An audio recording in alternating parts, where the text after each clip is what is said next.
Chào tao luôn. Chú Linh đâu? Chú Linh đâu? Chú Linhอยู่chungจักดีเลยอยู่chungจักchú Linh đâu?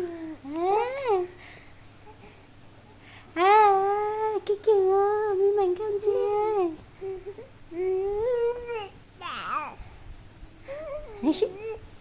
Mất cho tay sai sao? Chán gì nữa không? Lô, chót chị.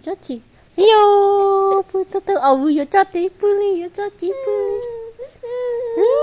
Từ từ vẫn cho.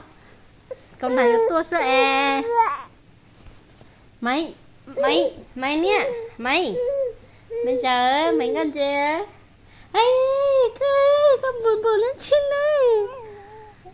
Con buồn lên trên nào. Tụi mình xem buồn lên trên nào.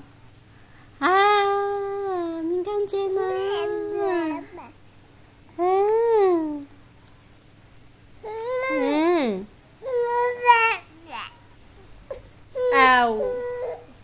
Mình con gì?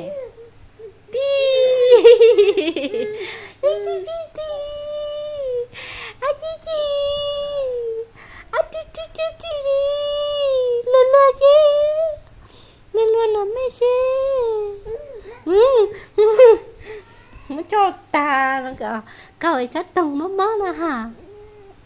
Siêu giàu chỗ giàu tao ơi, sao chi mới nhớ từ nãy có tông tao mó nè, tông tao mó nè. Mình ý lùi cha. Hai lùi.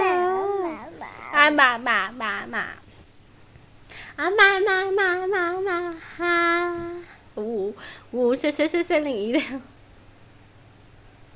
Bà mama. Bà luôn vậy hả?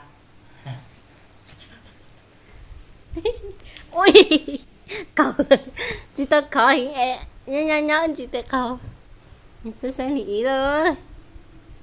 Phá nó. นี้ค่อยไปเช้าไม่รู้อีกทำอะไรเยอะ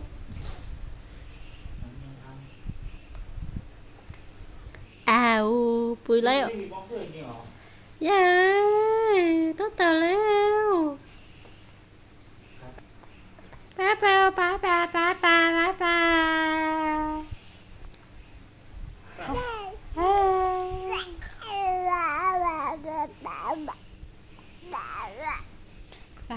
Ba. Su halu lo.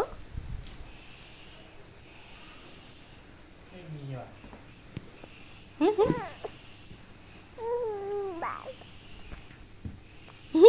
Mình con gì?